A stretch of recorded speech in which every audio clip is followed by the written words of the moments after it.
What's up, everybody? It is Moose, Brian, and NIROMADA from OccupyFantasy.com at OccupyFantasy on YouTube, Instagram, and Twitter. Again, I'm at the bottom right of your screen, Moose at CFB_Moose on Twitter. I'll be your host for tonight. At the top right of your screen, we have Brian at BrianJesterFF on Twitter. How are you tonight, man? What's up, Moose? I'm doing good. How are you? It's a big PGA week. A lot of content out, and I'm excited. Some huge contests out there, and probably spent too much of my bankroll this week. Don't say that. At least don't start off with that. And then on the left side of your screen, can't show his pretty face, but he is with us in spirit here. Our PGA writer, NIROMADA. What's up, Nero? What's up, Moose? Hello, everybody. I'm still in the witness protection program, so I'm not showing my face or anything, but I am here, and I'm ready to talk about the Players Championship.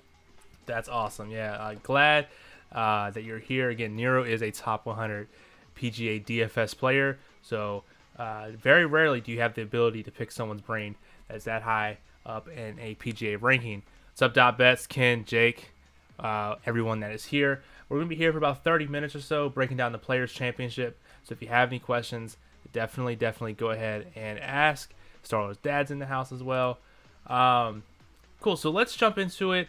Nero, I can start it off with you. You know, we're going to be playing at Sawgrass, and you know, different courses have different things. What kind of things are we looking, like metrics, are we looking for the course tomorrow? Yeah, it's a bit of a tough one because Sawgrass is a Pga design. For those of you who are not at the level of golf nerd that I am, Pga was known for his tricky designs, like they're kind of visually deceiving. The main thing to know is like it's not a course that you can just overpower. Like it's not directly in front of you. You have to work the ball from right to left off some tees, work the ball from left to right off other tees. You have to come in. It's better if you're coming in from certain angles on certain holes and certain pin placements. So it really forces like an all-around type of game, which is great because usually it identifies truly who is playing best that week, like all the way through the bag. The challenge for DFS is it doesn't really lend itself to an overwhelming profile. Like I can't say this is like a bomber's track. I can't say I'll say this, before they moved it back to March, which they did in 2019, this used to be played in May, and it would be very firm, very fast, and it was almost like a short hitter's paradise. Like there were tons of short, accurate players who won this. Not all the time, because again, the course has tons of water, lots of water hazards there. When you look through the best players' results, you'll see top finishes and miscuts for that exact reason. But it used to be a little bit more towards the short hitter. They moved it back into March. The course is softer. It plays a little bit longer. The rough's a little thicker. So, it benefits some of those guys who have higher clubhead speeds. Rory had never done well here. They move it back to March in 2019, and he wins. But the flip side is that the guy who finished second is Brian's favorite golfer, Jim Furyk.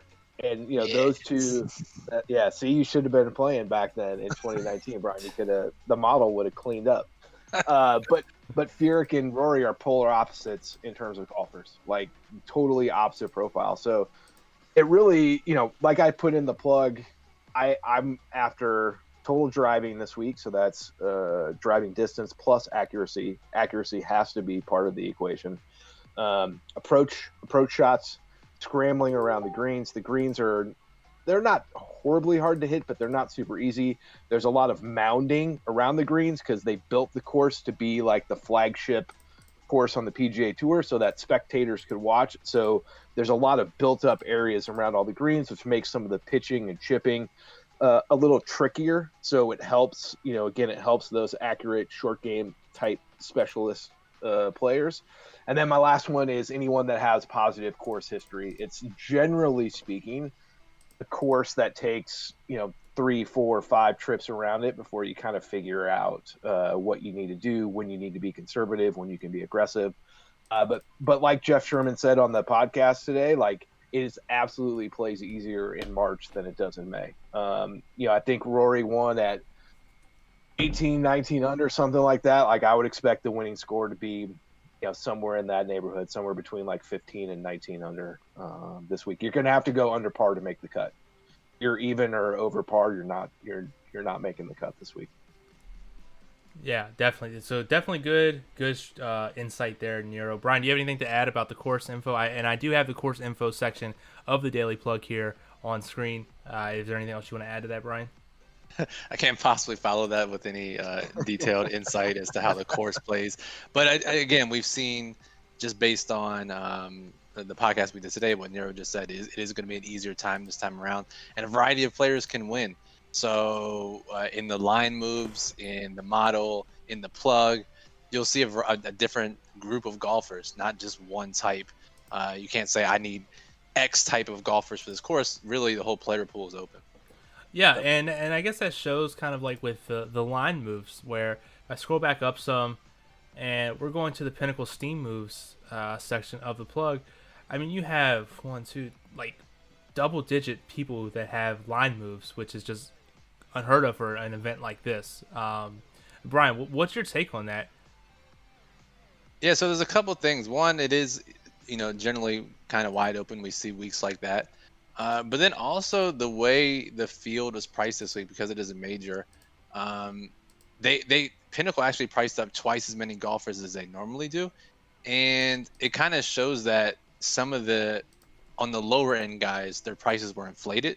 And as Nero points out in the line move section, kind of his analysis after the Wednesday update post, are these true moves? Like, does someone really like Adam Scott, or did they think it was just value based on what his odds should be, and not this inflated price that was put up initially? So, Nero, I don't know if you want to expand on that and talk about, which one we think are true moves and which ones are just kind of these value plays that people have to play a number. Yeah, well, I think one thing to look at would be, so when you're looking there, Shane Lowry, Keegan Bradley, Brendan Steele, Ches Reavie, JT Post, and Lucas Glover. Pretty random selection of golfers, and they all had the exact same percentage decrease in their line move, 28%. That would tell me that someone or some group decided that they wanted to take a portfolio approach on a bunch of overpriced golfers, and they just went in and bet the same amount on each one of them. Excuse me, and then Pinnacle reduced their odds accordingly. So they took this big group of guys. They don't have, inside info. Their algos, their math model tells them this group is, their prices are too high. Let's take a shot on a portfolio approach. Whatever their math says it's worth it, fine. They put the plays in, and then they all get reduced accordingly. So I am looking for the players that I put a little more stock, I'll say, in the players that show up on the line move list and they show up on the Pinnacle value list, because that would tell me they weren't just being clipped down for their price, and that someone actually, really likes the play. Like I said in the plug or in the update, doesn't mean I'm not going to have some Adam Scott. I will absolutely have some Adam Scott. I'll have some of the rest of those line move guys in my player pool. But I will be heavier on the players that have crossover, that show up in the line move and on the Pinnacle, value list. Obviously, I'm biased towards my own ratings, so if they show up in my own ratings high, then even better. And I'm always looking for that model score as well. And so, if I can get all of those, then those are the players I'm going to be highest on. And that's not really secret sauce. I told people that in the Masters preview that we did back in November. Like that's generally how I look at weighting my player pool. Obviously sometimes I go off the beaten path and follow my instincts, but when you follow a sport closely enough, you can use some instincts to override some of the numbers and some of the math. Absolutely, yeah. You hit that pretty much spot on, Nero. And we got some questions here in the chat. I'll start off with Dot Bets. He says, with the player pool wide open, I'll ask this to you, Brian. Would that tend to lean to a more even build? Maybe two 10K guys would be able to be a little bit different? So the way we see it, right? If you look at the lineup strategy section of the plug, and we'll get to this at the very end of the show too, and go in depth on this. The way this event is, it really does allow for a true stars and scrubs build. Like, The winning lineup in the $10 contest last year on DraftKings had a 0.3% owned golfer at 6,100 and a 3% owned golfer at 6,100, allowed that player to fit in both DJ and Rory. And I mean, we saw a bunch of lineups like that. And we see that a lot at majors too, just because of how soft the pricing is and how deep the fields are. So to answer the question, I think, balanced is definitely a different approach this time around. But with so many different sub 10, sub 5% owned players near the bottom of the player pool that are actually legitimate and can make the cut and make the top 20, I really do think it's best to be a stars and scrubs type week. Cool. Yeah, I'm definitely building a little more star. I tend to be more balanced on DK and more stars and scrubs on FanDuel, just generally because of the way they price the golfers. Although my Roto Tracker results would tell you that maybe I should rethink my DraftKings strategy. But this week on both of them, on DK and on FanDuel, I'm definitely a little more stars and scrubs. I definitely have some lineups that are balanced, but there's the benefit of making, I think I'm making about 80 some odd lineups on both sites this week, so I have some balance, but I have way more stars and scrubs on DK this week than I usually would have. Nice, awesome. And then question for you, Nero, from Ken: were you surprised or at all, or adjusting anything after listening to what Jeff Sherman from the Superbook had to say today? I felt like he read the plug before he got on the podcast, because he talked about there's either sharp money on players I had listed, or he talked outright about some of the guys that I wrote up. So no, I mean, I don't think I want to change anything. I mean, I'm always happy, to be clear, I'm always happy to be on the same side of someone like Jeff Sherman or on the same side as his sharp players. I mean, that's I'm very clear that I value a sharp player's opinion and a line move more than my own, and that that's not changing this week. Absolutely, yeah. Anytime you're in line with sharps, that's good. You want to go in a player pool and say, yeah, I really like Adam Scott, and then you realize all the sharps hammered the other person in this matchup. So Yeah. definitely. Yeah. Nick says folks might like Scott because he's 1 of 4 in the field to not miss the cut at the players with a minimum of 3 starts. Brian, what do you think about that and trends overall and golf like this? It's so tough. It really is tough just looking at different course history and whatnot. And we talk about course history because it's familiarity. It gives a sense of comfort to us as DFS players to know that a guy has played well at a specific course. But a lot of times, well, I mean, there's a variety of reasons why it's not as helpful as we think for the most part. One, the course changes from time to time. Sometimes, like this event, the players is moved to a different time in the year and the course plays completely differently. And then 3, players' games change all the time, and we don't know how their current form is, how their current form was, what they've changed in their game. So yeah, course history is something that we actually don't account for in the model. And Nero, you could probably expand on this a little more. There are some courses where course history means a lot more than any other course that they'll play throughout the year. Yeah, I mean, the course history debate, again, it depends on how deep you are down the golf, fantasy, gambling, betting rabbit hole. And I'll take it as a safe assumption that none of you are as deep down the hole as I am, nor should you be. But deep down in that hole, there's always a raging debate about course history, how much it means, how much you should factor it in. I look to the data golf guys because they're better at math than I am and they're smarter than I am. And they, if you look at, they will usually default the course history to only have about between a 10 to 20% effect on the way they make their projections and their predictions. And so I try to roughly do the same when I'm doing my rankings. I will value course history a little bit more on different weeks. This is one of those weeks where I will value course history a little bit more.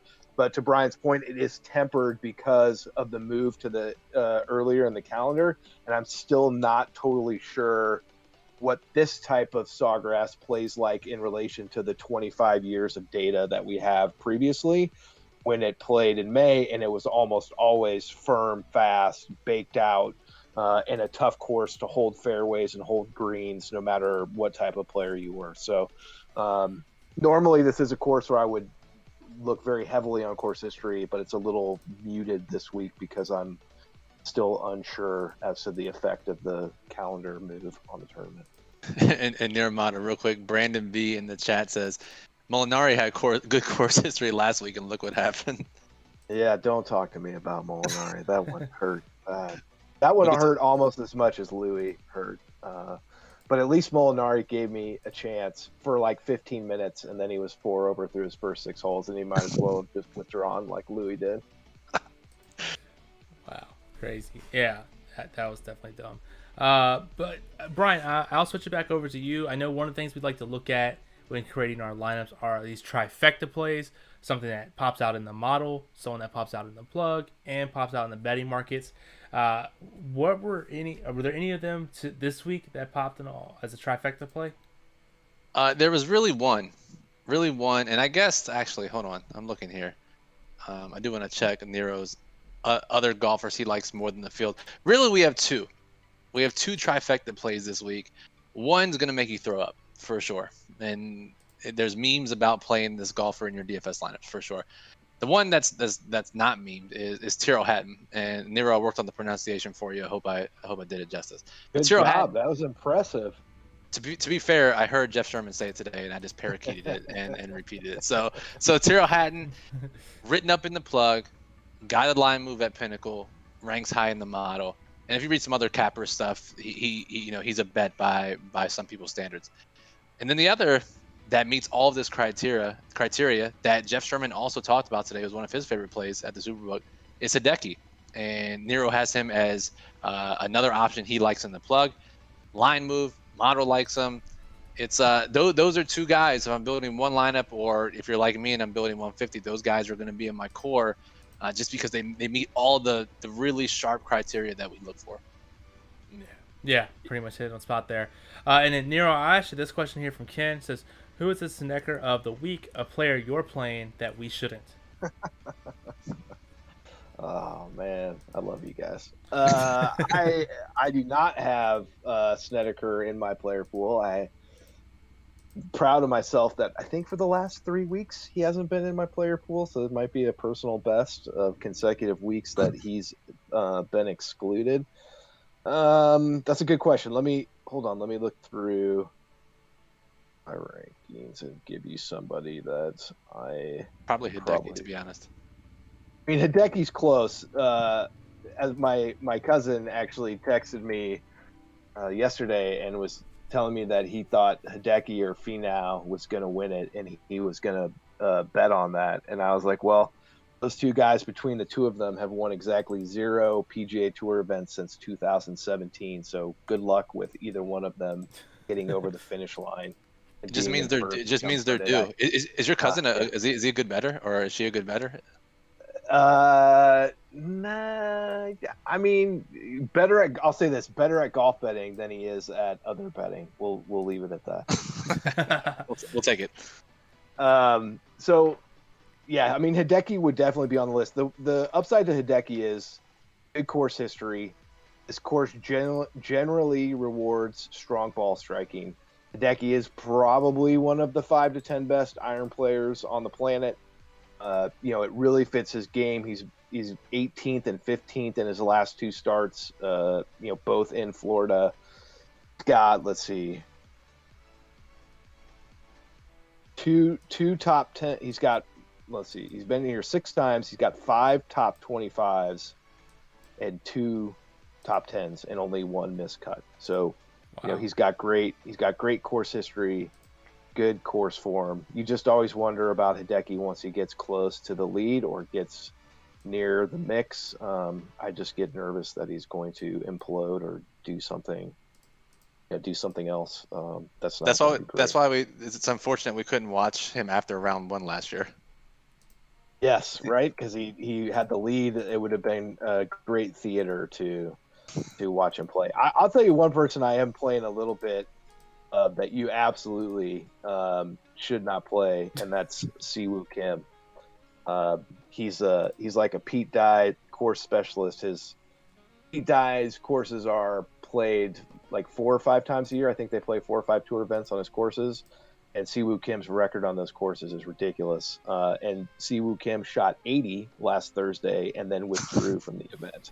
So that is why you should not play him. But I will be playing some of Siwoo Kim. But yeah, he's probably the best one of those that you should absolutely not play that I've got a little bit of.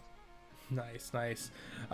Question here from Johnny Ortiz says, I never played golf before. I'm playing cash. Could I use the builder and select the pool of players that are higher than 75 or 80% to make the cut and take the best projected team? Brian, what do you think about an approach like that? I don't think it's a poor approach, but honestly, for me, what I would do is I would mostly play it by ownership. Look who the top owned golfers this week are and try to make a lineup out of that. We have all week to make a decision, tons of data, tons of bets being made, tons of money coming in. The top projected owned golfers are in good spots and are projected highly for a reason. And NIROMADA, I don't know if you have any opposition to that, but for me, low risk contests. I know you play a little bit differently, but for me, someone who's never played golf, low risk, I would just look to see what the highest owned plays are and try to jam those in. Yeah, for sure. I mean, that's not quite what I do, but again, I'm a golf sickie, so you can't base your stuff on what I do, and especially if this is your first time playing it. I mean, honestly, having that strategy for any DFS sport when you're playing cash games is is a really good place to start. So I'd take the OF model, sort it by ownership for whatever site you're on, DK or FanDuel, and then try to make 6 guys fit that are as close as I can get to the top of that ownership list. And if you need to break some ties with OF index scores, then go ahead and do that. But my primary criteria would be try to jam as many of those high-owned guys in on the same lineup as I could. Nice, cool. And then Dot Bets here says Thomas's price plus course history too good to pass up. Rama Rory lowers owned, assuming because of price. Brian, if you want to take that.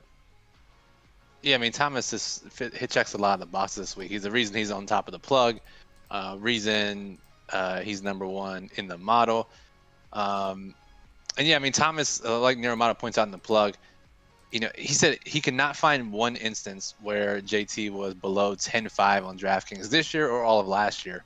And I guess, like Nero says in the plug, he assumed it's from missing 2 of his last 4 cuts. But again, this is a perfect spot for him to rebound.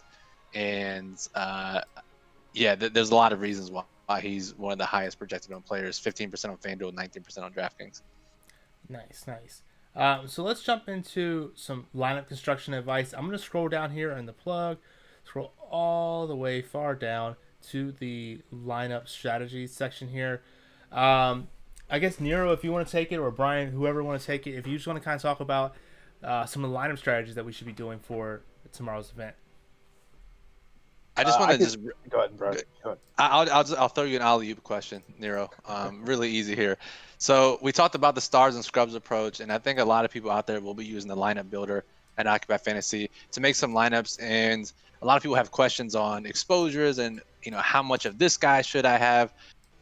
One of the biggest things we can do is look at the really best PGA DFS players and how they allocate their lineups.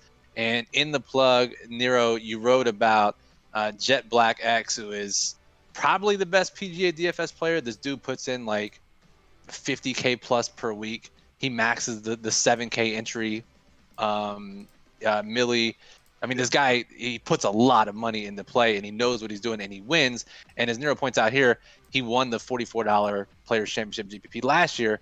So Nero, if you want to talk about his approach and maybe just different lineup exposure types. Yeah. So the Jet Black X goes a little under the radar because he's not a member of RotoGrinders, so you cannot find him in the RotoGrinders rankings. But he is a high volume player, and I've been following his stuff for a number of years now. I mean, that's my personal opinion that I think he's the best PGA DFS player out there, but it's really hard to say because I don't really know. But I do study his allocations most weeks, and when I was looking back at his 2019, because again, I studied the 2019 event because the 2020 event got canceled after one round due to COVID. and 2019 was the first time that it was played in this same time slot in March. So when I went through, you can see it there in the plug that he had the most exposure to McIlroy. I mean, good for him, right? Like McIlroy won the event. So if you have 64% to the winner and 3x the field on the winner, you're going to have a good week. Like, I don't really care who you put in the rest of your player pool. I mean, that's just the key to being a good PGA DFS player, right? You just have 65% of the winner every week. Yeah. If you have 65% of the winner every week, it's just a print fest, and you can just kick your feet up and watch the money come in. So, he does tend to do that. He seems to have a lot of Rory. I think he's got an attachment to Rory, like I have to Snedeker. Better, obviously, works out much better for him than it does for me. But what I noticed the most is he tends to have, like I called it, that waterfall strategy where he's got like 2 or 3 guys that are sitting at the top of that waterfall at above 50%, and then the rest of the people in his pool just kind of slowly cascade down, starting in the low 30s and all the way down to like 10, 5, whatever. And when you look at that leverage, and again, I always think of leverage in a multiplication. So when I say 3x, that means he had 64%. McIlroy, the field, had like 21%. He rarely is above 2 or 3x. He's got M with 4x, but he's not taking crazy stands on people. Now, obviously, his ones that he has above 50%, he's obviously taking a pretty big stand on. But again, most of the time, those guys are higher owned, which means they're the better plays. Like Brian said, we have all week to figure out who are going to be the best plays. So, he's not really like having 60% on a 5% owned player, so it's not as crazy of a stand as you might think. And then he's, relatively flat with his allocations after those first couple guys. When we looked at Scout 326 a couple of weeks ago, he was flatter than Jet Black's. And then you'll also see other high-level players that take almost a completely flat approach, and they won't go above 25 or 30% on anybody. And they'll have like 10 to 15 guys that they have 25 to 30% on. And as long as you are getting a couple 5%ers in that mix of 10 to 12, then you've got 5x the field on 3 or 4 different guys. And, there you go. Like, I think the thing I've noticed the most is the guys that play PGA for really high volume, they are very aware of what a variant sport golf is in general, and then golf DFS on top of that. And they're, they take stands, but they take stands in reasonable ways. It's rare that they go completely off the path and have like 60% of like an 8% owned player. It absolutely happens, but it's just not that often. So looking at that, I like that type of allocation. It's probably the one I end up on the most, where I have a couple players above 50% or around that 50% mark, and then it kind of cascades down. I know Brian's had some good success this year getting really flat with his allocations. Again, it's just, golf is tough, man. Like, golfers do weird things. The ball bounces in weird ways. It's a mental and emotional game. Like, it's just real easy to have a bad week for no good reason that you just you would be really hard to predict. So it's a tough sport to take really big leverage stands on, because you can really set yourself up for big losses.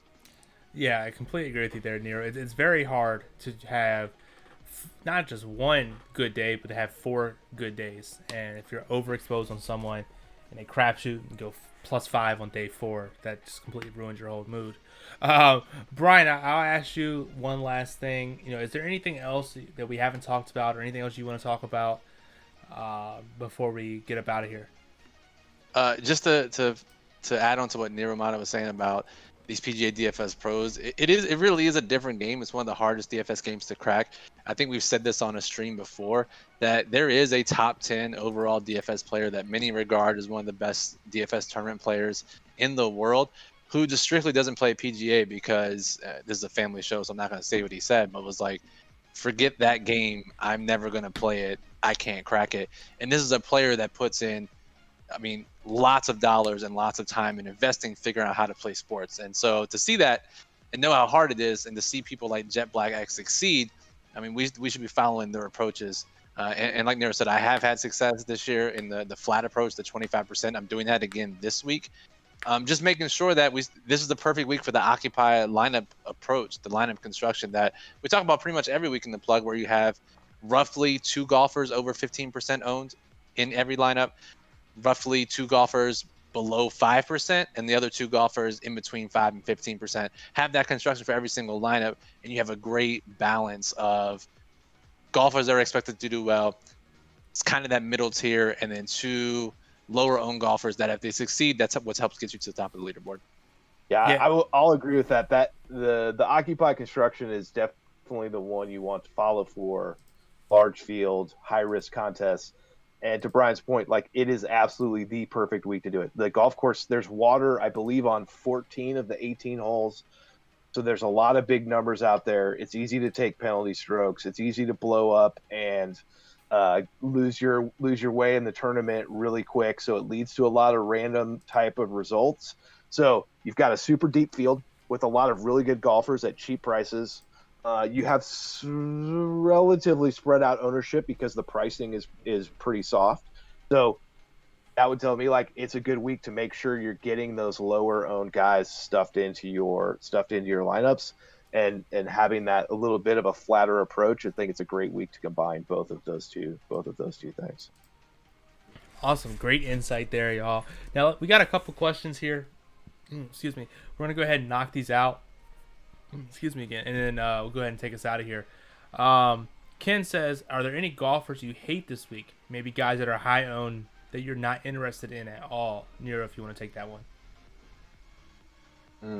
Good question. Let's see. Highest owned guys. Who's the highest owned guy that I'm not a huge fan of this week? Always going to be Spieth.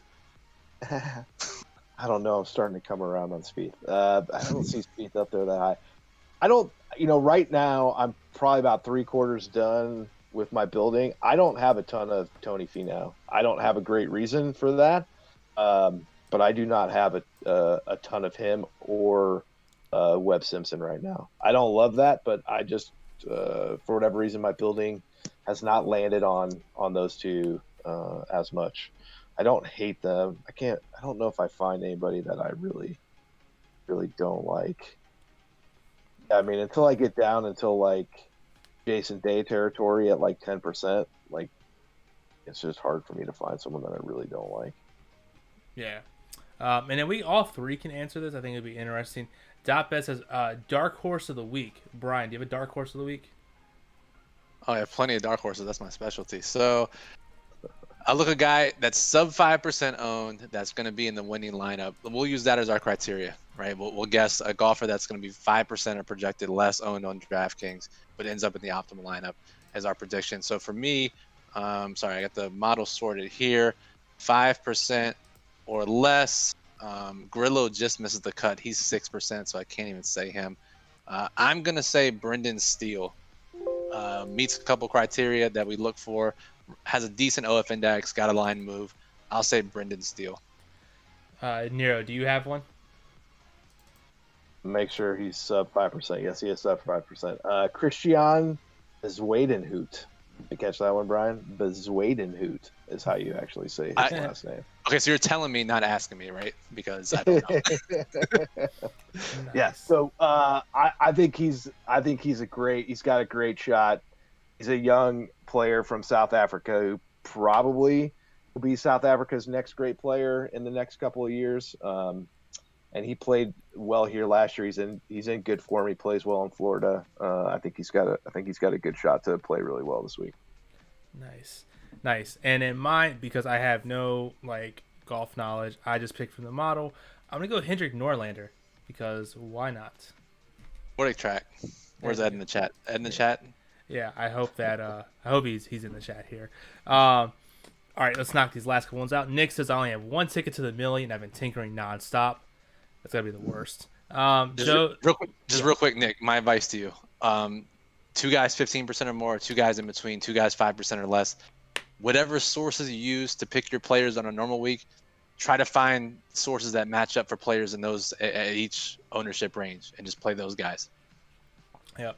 And then last question here from Joe says, "What's your thoughts on Harris English, who was playing lights out until he won, then missed 2 cuts, but played well last week, and now is at 4% ownership?" If anyone, Nero, you want to take that? Yeah, I believe I have English listed in my others I like more than the field section. If you've been reading the plugs for the last year, you know that I like to talk about Harris English season.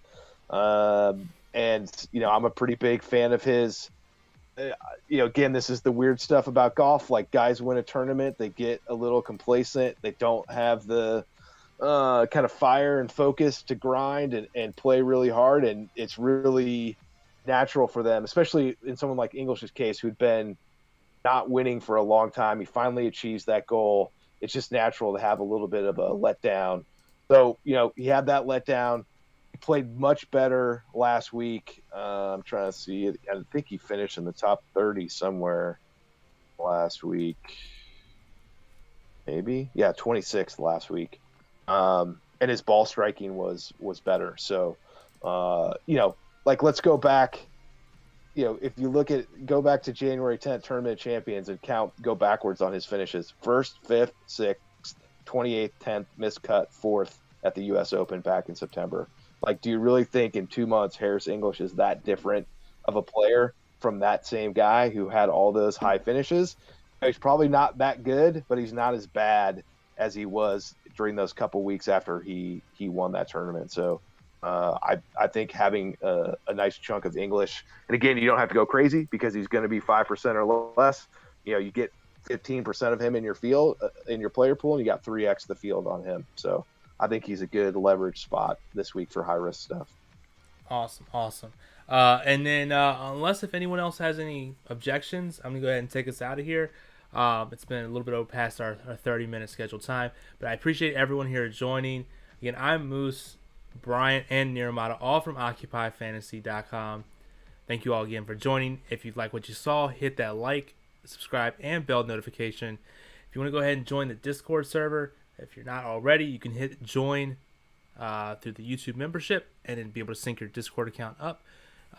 Instructions are all there. But until next time, again, all of us from Occupy Fantasy, have a good night. Well, thanks, everybody.